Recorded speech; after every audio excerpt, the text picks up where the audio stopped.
दिल्ली और आगरा की गलियों में शाही हाथियों की आवाज गूंज रही है। विशाल किलों पर मुगल झंडे लहरा रहे हैं। बाजारों में दुनिया के अलग अलग हिस्सों से आए व्यापारी मौजूद हैं। और इसी साम्राज्य के सिंहासन पर बैठा है एक ऐसा बादशाह जिसका नाम आज भी दुनिया की सबसे मशहूर इमारतों में से एक के साथ लिया जाता है, शाहजहां। एक ऐसा शासक जिसने मुगल वास्तुकला को अपने चरम तक पहुंचाया, जिसके दौर में ताजमहल बना, दिल्ली में लाल किला बना, जामा मस्जिद जैसी भव्य इमारतें बनी। लेकिन शाहजहां की कहानी सिर्फ मोहब्बत और खूबसूरत इमारतों की कहानी नहीं है। इसके पीछे सत्ता के लिए संघर्ष था, भाइयों के बीच युद्ध था, दरबार की राजनीति थी, युद्ध और विस्तार था, और आखिर में एक ऐसा बेटा था जिसने अपने ही पिता को वर्षों तक कैद में रखा। तो आखिर कौन था शाहजहां? क्या वह सिर्फ अपनी पत्नी से बेइंतहा मोहब्बत करने वाला बादशाह था, या एक महत्वाकांक्षी और कठोर शासक भी? आज की इस डॉक्यूमेंट्री में हम जानेंगे शाहजहां की पूरी कहानी, उसके बचपन से लेकर सिंहासन तक के सफर की कहानी, मुमताज महल के साथ उसके रिश्ते की कहानी, ताजमहल के निर्माण की कहानी, उसके शानदार साम्राज्य की कहानी, और उस दर्दनाक अंत की कहानी जब हिंदुस्तान का सबसे शक्तिशाली बादशाह अपने ही किले में कैद होकर रह गया। पार्ट 1, राजकुमार खुर्रम का जन्म। शाहजहां का जन्म 5 जनवरी 1592 को लाहौर में हुआ था। उस समय उसके पिता थे मुगल बादशाह जहांगीर और उसके दादा थे महान मुगल सम्राट अकबर। शाहजहां का जन्म का नाम था राजकुमार खुर्रम। खुर्रम का अर्थ होता है खुश और प्रसन्न। लेकिन शायद किसी ने उस समय नहीं सोचा होगा कि ये बच्चा आगे चलकर मुगल साम्राज्य के सबसे प्रसिद्ध बादशाहों में से एक बनेगा। अकबर उस समय हिंदुस्तान का बादशाह था। उसने मुगल साम्राज्य को बेहद मजबूत बना दिया था। लेकिन मुगल राजपरिवार में एक समस्या हमेशा मौजूद रहती थी, उत्तराधिकार। मुगल साम्राज्य में सिंहासन हमेशा सीधे बड़े बेटे को नहीं मिलता था। सत्ता हासिल करने के लिए राजकुमारों को अपनी ताकत साबित करनी पड़ती थी। और यही चीज आगे चलकर शाहजहां की जिंदगी का सबसे बड़ा संघर्ष बनने वाली थी। राजकुमार खुर्रम को बचपन से ही शाही शिक्षा दी गई। उसे युद्ध कला सिखाई गई, घुड़सवारी, तीरंदाजी, राजनीति, प्रशासन और सैन्य रणनीति। लेकिन खुर्रम की सबसे बड़ी खूबी थी उसकी महत्वाकांक्षा। वह सिर्फ राजकुमार बनकर नहीं रहना चाहता था, वह बादशाह बनना चाहता था। पार्ट 2, खुर्रम और मुमताज की पहली मुलाकात। शाहजहां की कहानी का सबसे भावुक अध्याय शुरू होता है मुमताज महल के साथ। मुमताज का असली नाम था अर्जुमंद बानो बेगम। वह एक प्रभावशाली फारसी परिवार से ताल्लुक रखती थी।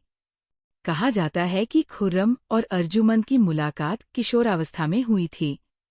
दोनों एक दूसरे के करीब आए। लेकिन मुगल राजपरिवार में शादी सिर्फ प्रेम का मामला नहीं होती थी, ये राजनीति और परिवार के रिश्तों से भी जुड़ी होती थी। खुर्रम की पहली शादी कंदाहारी बेगम से हुई थी। बाद में उसने अर्जुमंद बानो से भी विवाह किया। साल था 1612।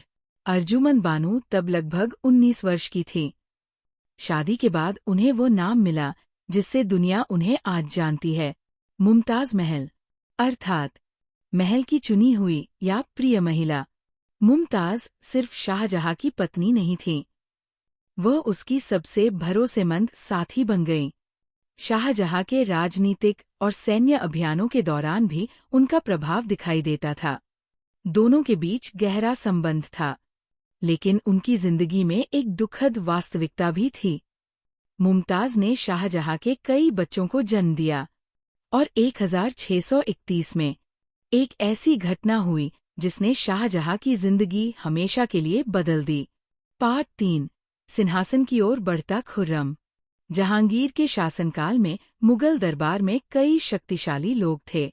इनमें सबसे प्रभावशाली नामों में से एक था नूरजहां। वह जहांगीर की पत्नी थीं और दरबार की राजनीति में उनका जबरदस्त प्रभाव था। शाहजहां और नूरजहां के बीच संबंध हमेशा आसान नहीं रहे। सत्ता के सवाल पर दोनों के हित अलग होते गए। राजकुमार खुर्रम ने कई सैन्य अभियानों में अपनी योग्यता साबित की। विशेष रूप से दक्कन में उसके अभियानों ने उसे एक शक्तिशाली सेनापति के रूप में स्थापित किया। लेकिन जैसे जैसे वह ताकतवर होता गया, उसे ये डर भी बढ़ता गया कि सिंहासन किसी और के हाथ में जा सकता है। आखिरकार खुर्रम और जहांगीर के बीच तनाव बढ़ा। खुर्रम ने विद्रोह किया। ये विद्रोह उसके लिए आसान नहीं था। उसकी स्थिति कमजोर हुई। उसे पीछे हटना पड़ा। लेकिन उसने हार नहीं मानी। फिर आया वह समय जब जहांगीर की मृत्यु हुई। साल था 1627। अब मुगल सिंहासन खाली था और सिंहासन के लिए संघर्ष शुरू हो गया। पार्ट 4, शाहजहां का राज्याभिषेक। जहांगीर की मृत्यु के बाद सत्ता का रास्ता साफ नहीं था। दरबार में अलग अलग गुट सक्रिय थे, लेकिन आखिरकार राजकुमार खुर्रम विजयी हुआ और 1628 में उसने मुगल सिंहासन संभाला। अब वह सिर्फ राजकुमार खुर्रम नहीं था, अब वह था बादशाह शाहजहां। एक नए युग की शुरुआत हो चुकी थी। शाहजहां के शासनकाल को अक्सर मुगल वास्तुकला का स्वर्ण युग कहा जाता है, लेकिन उसके सामने कई बड़ी चुनौतियां थीं। साम्राज्य को मजबूत रखना था, दक्कन में मुगल प्रभाव बढ़ाना था, राजस्व व्यवस्था संभालनी थी, विद्रोहों को नियंत्रित करना था और पश्चिमोत्तर सीमा पर कंधार को लेकर लगातार संघर्ष चल रहा था। शाहजहां ने सैन्य अभियानों के जरिए साम्राज्य का विस्तार करने की कोशिश की, लेकिन उसका शासन सिर्फ युद्धों से परिभाषित नहीं होता। उसका सबसे बड़ा निशान पत्थरों में दिखाई देता है। पार्ट 5, मुमताज की आखिरी यात्रा। साल था 1631। शाहजहां दक्कन में सैन्य अभियान पर था। मुमताज महल भी उसके साथ थी।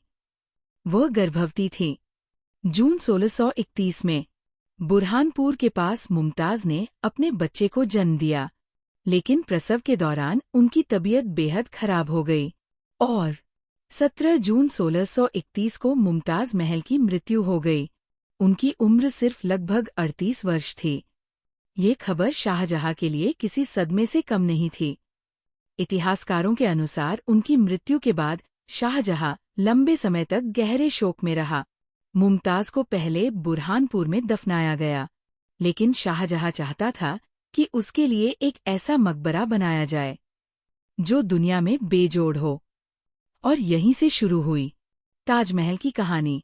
पार्ट 6, ताजमहल, एक मकबरे का जन्म। आगरा, यमुना नदी के किनारे शाहजहां ने एक विशाल मकबरे के निर्माण का आदेश दिया। आज हम इसे जानते हैं ताजमहल के नाम से। निर्माण लगभग 1632 के आसपास शुरू हुआ। हजारों कारीगर, पत्थर तराशने वाले, संगतराश, सुलेखकार और अन्य विशेषज्ञ इस विशाल परियोजना से जुड़े।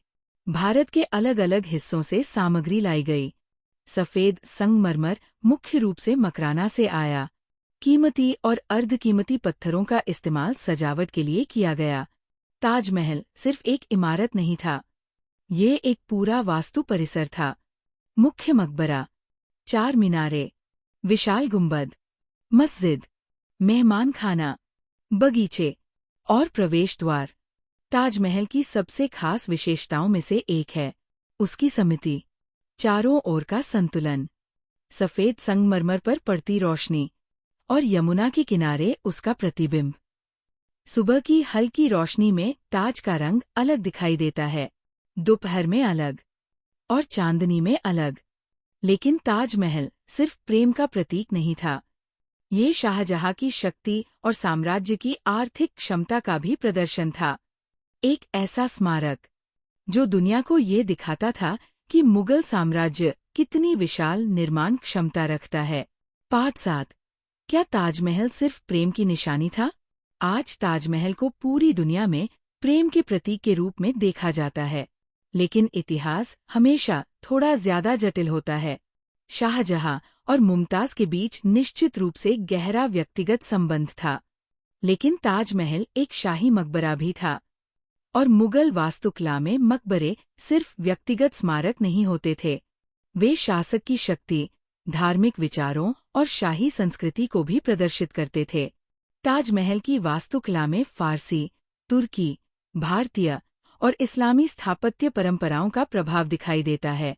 मुख्य मकबरे के अंदर शाहजहां और मुमताज की जो कब्रें आज दिखाई देती है, वे वास्तव में प्रतीकात्मक सेनोटाफ्स है। असल दफन स्थान नीचे के कक्ष में है, और यही ताजमहल को सिर्फ एक प्रेम कहानी से कहीं ज्यादा बनाता है। यह मुगल सभ्यता, कला और वास्तुकला की एक विशाल कहानी है।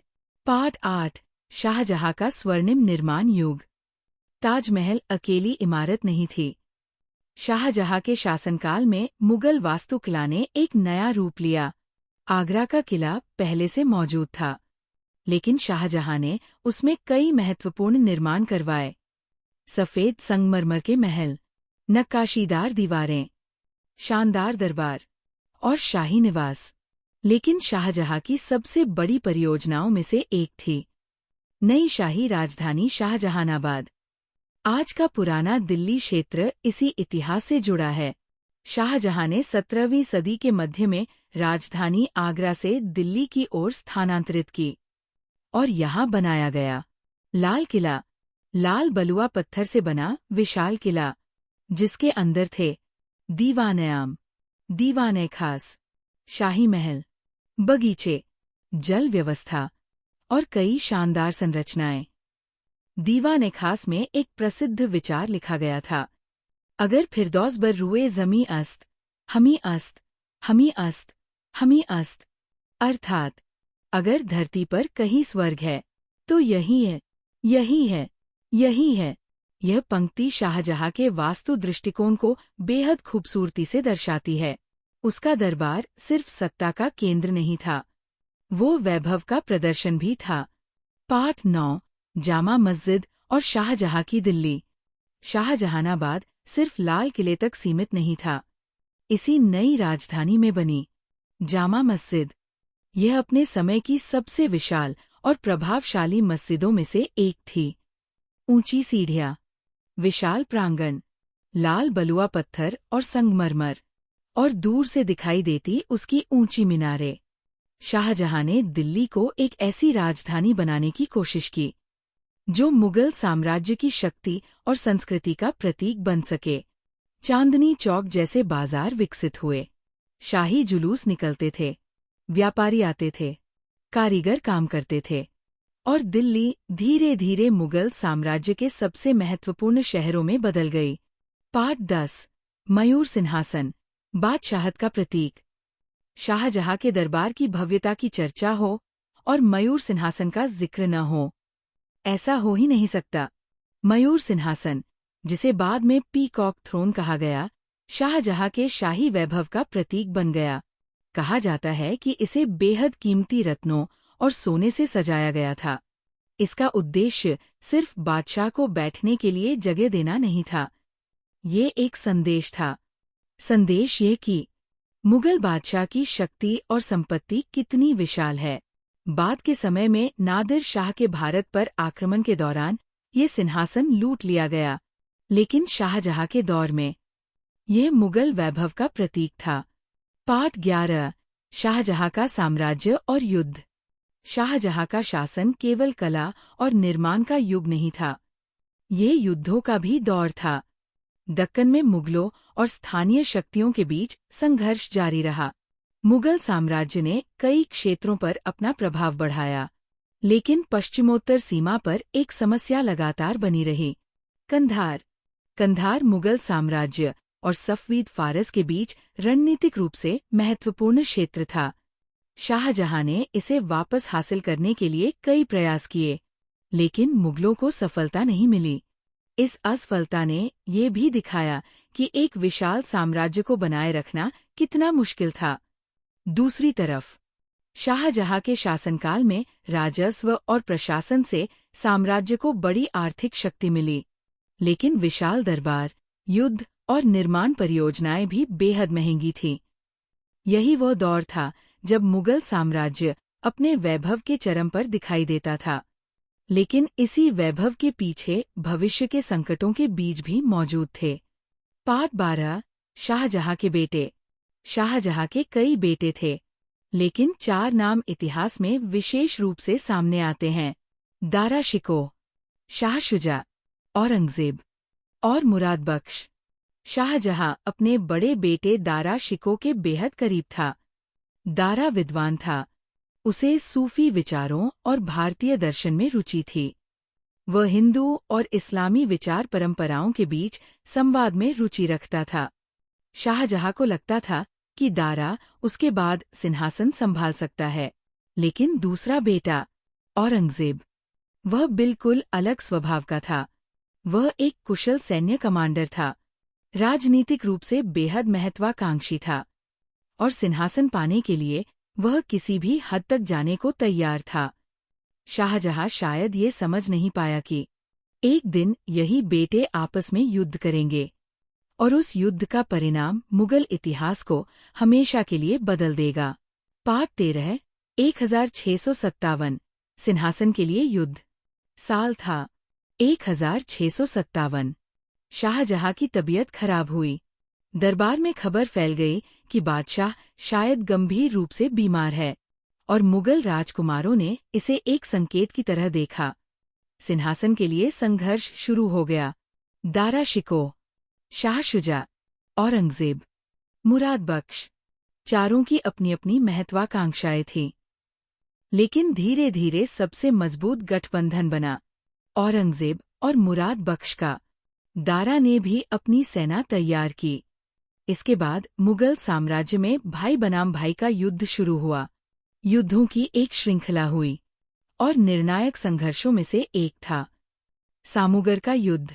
1658 में औरंगजेब की सेना ने दारा को पराजित कर दिया। अब सत्ता का संतुलन तेजी से औरंगजेब की ओर झुक गया। शाहजहां ने स्थिति संभालने की कोशिश की, लेकिन तब तक बहुत देर हो चुकी थी। पाठ 14। पिता की कैद। 1658 में औरंगजेब ने सत्ता अपने हाथों में ले ली। शाहजहां को आगरा के किले में नजरबंद कर दिया गया। ये इतिहास का एक बेहद विडंबनापूर्ण क्षण था। जिस बादशाह ने विशाल किले बनवाए थे, जिसने हिंदुस्तान के सबसे शानदार महलों में जीवन बिताया था, अब उसी आगरा किले में कैद था। कहा जाता है कि शाहजहां के रहने की जगह से ताजमहल दिखाई देता था। वही ताजमहल जिसे उसने अपनी प्रिय मुमताज की याद में बनवाया था। एक तरफ यमुना के पार सफेद संगमरमर का मकबरा, और दूसरी तरफ किले में कैद बूढ़ा बादशाह। इतिहास की इससे ज्यादा भावुक तस्वीर शायद ही कोई हो। हालांकि शाहजहां की कैद और ताजमहल को लेकर लोकप्रिय कहानियों में कई बातें बाद में रोमांटिक रूप से जोड़ी गई हैं, लेकिन ये तथ्य है कि शाहजहां ने अपने जीवन के अंतिम वर्ष आगरा किले में नजरबंदी में बिताए। पाठ 15। अंतिम दिन। शाहजहां लगभग 8 वर्षों तक कैद में रहा। अब वह पहले जैसा शक्तिशाली बादशाह नहीं था। न सेना उसके आदेश पर थी, न साम्राज्य की सत्ता उसके हाथ में थी, लेकिन उसके सामने उसकी जिंदगी की सबसे बड़ी याद मौजूद थी। ताजमहल, मुमताज की याद। कहा जाता है कि अपने अंतिम समय में भी शाहजहां का ध्यान उसी ओर रहता था। 22 जनवरी 1666 को शाहजहां की मृत्यु हो गई। उसकी उम्र लगभग 74 वर्ष थी। उसके शव को आगरा के ताजमहल में ले जाया गया और मुमताज महल के पास ही दफनाया गया। ताजमहल, जो मूल रूप से मुमताज का मकबरा था, अब शाहजहां का अंतिम विश्राम स्थल भी बन गया। पाठ 16। शाहजहां की विरासत। शाहजहां की मृत्यु के बाद उसका बेटा औरंगजेब मुगल साम्राज्य का बादशाह बना रहा। औरंगजेब का शासन लंबा था, लेकिन इतिहास में शाहजहां का नाम एक अलग वजह से अमर हो गया। वास्तुकला। शाहजहां के दौर में मुगल स्थापत्य कला अपने चरम पर पहुंची। ताजमहल, लाल किला, जामा मस्जिद, आगरा किले के संगमरमर के महल, शाहजहानाबाद और कई अन्य निर्माण आज भी उसकी विरासत के रूप में मौजूद है। लेकिन शाहजहां की कहानी हमें एक और महत्वपूर्ण बात बताती है एक शासक कितना भी शक्तिशाली क्यों न हो, सत्ता हमेशा स्थायी नहीं होती। जिस आदमी के आदेश पर हजारों लोग काम करते थे, एक दिन वही आदमी अपने ही बेटे के आदेश पर कैद हो गया, जिसके दरबार में दुनिया के सबसे कीमती रत्न मौजूद थे। आखिर में उसके पास सिर्फ यादें बचीं। और शायद यही इतिहास की सबसे बड़ी विडंबना है, ताजमहल के पीछे की कहानी। आज जब लाखों लोग ताजमहल को देखने आगरा पहुंचते हैं, तो वे अक्सर इसे सिर्फ प्रेम की निशानी के रूप में देखते हैं। लेकिन ताजमहल के सफेद संगमरमर के पीछे एक पूरी सल्तनत की कहानी छिपी है। एक राजकुमार की महत्वाकांक्षा, एक बादशाह का वैभव, एक पत्नी की मृत्यु, एक साम्राज्य की शक्ति, भाइयों के बीच सत्ता का युद्ध, एक बेटे का विद्रोह और एक बूढ़े बादशाह की कैद। शाहजहां का जीवन हमें बताता है कि इंसान अपनी सत्ता खो सकता है, अपना साम्राज्य खो सकता है, लेकिन उसकी बनाई हुई चीजें कभी कभी सदियों तक जिंदा रहती है। शाहजहां चला गया, मुगल साम्राज्य भी इतिहास का हिस्सा बन गया, लेकिन यमुना के किनारे आज भी एक सफेद इमारत खड़ी है, हर सुबह सूरज की रोशनी में चमकती हुई, हर रात चांदनी में शांत दिखाई देती हुई, और दुनिया को याद दिलाती हुई कि कभी हिंदुस्तान पर एक बादशाह राज करता था। शाहजहां, एक ऐसा बादशाह जिसका सबसे बड़ा साम्राज्य शायद उसकी बनाई हुई इमारतों में नहीं, बल्कि इतिहास की यादों में है। और शायद यही वजह है कि सदियां गुजर जाने के बाद भी लोग ताजमहल को देखते हैं और शाहजहां को याद करते हैं। अगर आपको ये डॉक्यूमेंट्री पसंद आई हो तो वीडियो को लाइक करें, चैनल को सब्सक्राइब करें और कमेंट में बताएं, क्या शाहजहां इतिहास में सिर्फ एक महान प्रेमी के रूप में याद किया जाना चाहिए या एक शक्तिशाली मुगल शासक के रूप में भी? मिलते हैं अगली ऐतिहासिक कहानी में।